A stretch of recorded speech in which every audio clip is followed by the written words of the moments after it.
A favorite Like line. working on the show, Oh, a like line. Oh, favorite line. favorite like bits and pieces of the shows, like that just stick out in your head no matter how long it seems to, go that you're not doing this, like you're not doing Sailor Moon anymore. That's like the one thing you remember. As an actor, as a voice actor, we've all taught here, and to recall your character, you always teach like a signature line or one line that kind of gets you into character. And so I always remember being driven crazy by Luna all the time, and the line that used to always get me into character was, "Hey Luna, get off my back." And as soon as hey Luna, get off my back, I get right into character. So that's my kind of one line. What's yours, Luna? Is it your movie? Well, I would like to say, One line, Luna, One come line, on. just one line. I'd like to say, I forgot to say they asked me to be Queen Victorian C-3PO, so there. Actually, I just like saying, "Oh, Serena." And the other day, I was at a con and there was a girl wearing, I told you this, wearing a Sailor Moon outfit showing half her buttocks. And I went up behind and I went, "Oh, Serena, stop it." And I love the expression on her face and the way she jumped in the air. Anyway, I think that what I needed to work on most is Serena's doziness, like her whole, what? Like that kind of whole thing. So it's like, one of the things I really liked was, oh, studying too hard is very, very tiring. How does Melvin do it?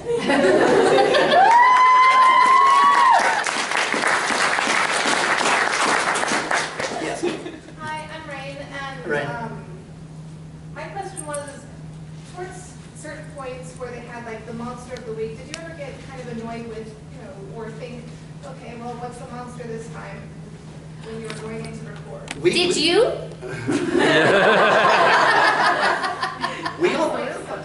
Okay. We all did, as Tracy I think mentioned, we all went in and kind of did our lines separately. So sometimes when you're doing a cartoon, you do what's called ensemble, and you do it with the whole cast, and you read the script and you do it in order. With this, we did it out of order. We didn't get the script beforehand. We did it late at night in the studio, and we walked in, and like I did my Artemis lines, and you did your Luna lines, and you did your Serena lines, and so I wasn't really aware of the villains, the monsters in each episode. And it was a really odd way of doing it because you weren't quite fully aware of the continuity of the show, never mind the scene. So we did those independently, so we weren't always aware of the other stuff that was going on in the episode. As a director, the script was coming in pieces. So we had like episode 1, episode 12, episode 11, episode 8. We had things like that happening because it was being translated from Japanese into English.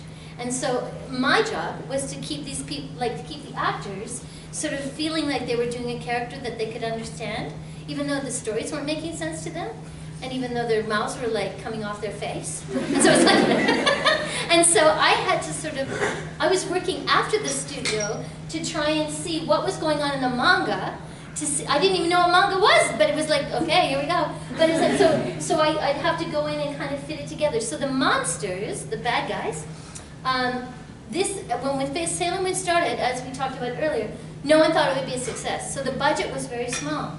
So there was like 2 people who were doing most of the bad guys. And they were trying to change their voices to be all those bad guys. And that's why you got a very similar sound.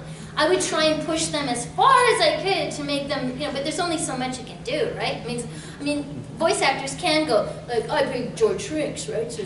But it's like, they do have that latitude, the ones of us who make a career at it.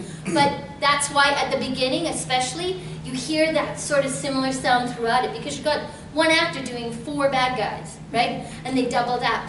And they cut it together in such a way that was very simplistic, so they were saying almost the same lines. Kind of like what you see in gaming now. When they steal a line from one character and you know they just popped it into, like a fisherman saying like, give me that. And you go, he's not French. But they used that line from another actor, right? And so that was, Sailor Moon at the beginning especially was like that, and that's why you get that feel for it. Like and I think of actors, it's kudos to the actors for persevering and really delivering those performances enough so that it did make sense, right? And we were getting those episodes out. So that's the answer to your question, maybe. Did you realize that it was a monster of the week sort of format? No. No format. remember we said this was a very small concern with very little money. Well, my husband was working in the office. He's a video producer, but he was working in the office. And at one point they said, well, you can make a little bit more money if you write some of the scripts. So he and I wrote 4 of the scripts with pseudonyms. And it was quite fun because we'd get the rough translation. And the people doing the rough translation were having a bit of fun as well from the Japanese. And for instance, at one point, Sailor Mars said I should have, they were fighting over something, she says, I should have it because I have the biggest tits. Oh, we can't put that in. So he said, I work out more, or whatever. Anyway, my husband did all the slang bits, and I did all the making sure the lips were, anyway. Joe, that will be edited and on YouTube tonight. There was people who were like feeling up the Sailor Scouts drunks that were in the alleyways, and there was all kinds of things going on, right? You're like, did I just see what I thought I saw? Then I just put his hand up her skirt.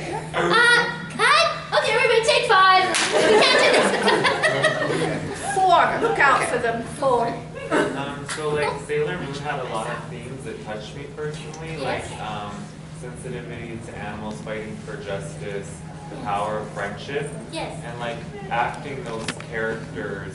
How did that personally, cause your own development, or what were your own experiences playing those roles and then living your personal life relative to the themes? Can I answer? Yes, please. Well, you know what I think is I'm still. And true love. True love.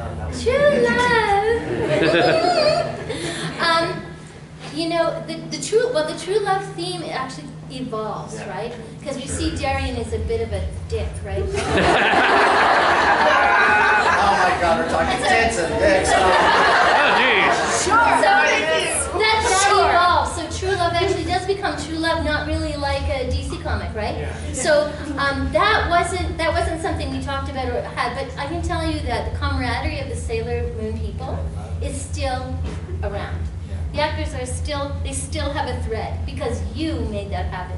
Because you loved it, you loved us, and we grew to love each other.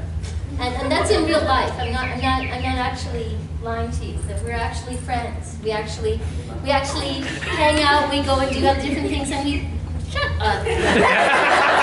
How do you do? Like it's honestly true, isn't it? Absolutely. And we've grown to appreciate each other's work. And that is, I'm telling you, that's the truth. So thank you for caring, thank you for listening, and thank you for being who you are so we can be who we are. It's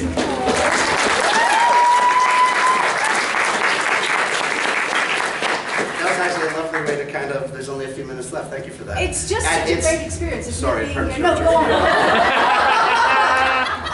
Go on. Up, boy, down. No, it's funny because we're all the characters, a lot of us are still friends and we do cons and we see each other and most of us are still in the business still. And the interesting thing I just wanted to mention is almost everyone who played a character that I know personally, and their real life emotions and feelings and everything are very close to the characters. What are you saying? Tracy is Serena and Jill is Luna. And I have a lot of the Artemis, and my friend Susan is Jupiter, and she's a Jupiter, and she totally is. and Katie is Mars, and, Yeah, and, she totally the other, is. and, Weird but true. and so the people who played the parts actually in real life are like really part of that. We're almost out of time. We'd like to thank you all so much for coming out. We're Come to the panels! Oh, we're doing, so tomorrow there's a voice actor panel with the 3 of us and Jerry and Carolina. So we'll be talking about voice acting there. And then on Sunday we'll be doing, I think, Sailor Moon, we'll do our a scripts. little script from Sailor Moon, I think a Care Bears, and then we'll have some of you come up. And we'll get you up and working. Voice acting and everything like that. I wish we had more time, but we have other commitments, and I thank you all, and we love you. Let's say our parting words. Bye!